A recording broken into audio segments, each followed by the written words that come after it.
In this lesson, we are going to be talking about the treble clef or the G clef.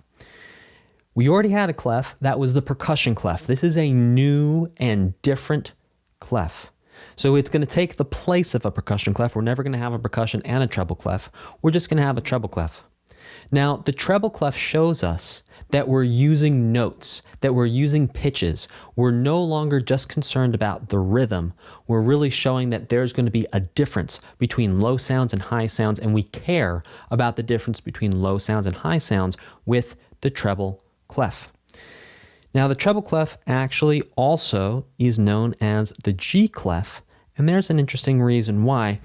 So, line 2 of the staff, you can see right here, line 2. You can see right here, line 2 of the staff. Anytime a note goes on line 2, the name of that note is always going to be G. Every time.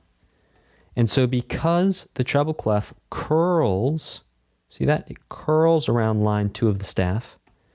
It's showing us where the G note goes, and then we can figure out all the other notes based on where the G note is. So, for example, if this is G, the next note up, think about the basic musical alphabet. What comes after G would be A, then B, then C, then D, like that.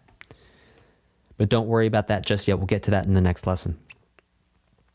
Now, interestingly enough, another reason why it's called a G clef is it actually used to look like a capital letter G back in olden times.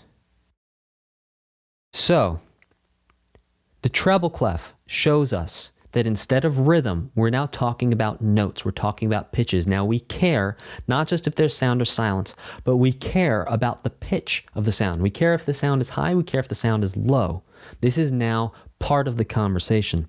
And the notes and the lines and spaces, and we're going to talk more about those lines and spaces in the next lesson. I will see you there. Hey there, if you want to learn more about music theory, I highly recommend right now going to grab the 10 things everyone should know about music theory. It's a free download for you that you can get right now. There's a link in the description, also in the pinned comment below this video. So what are you waiting for? Go grab that thing, and I will see you in the next video.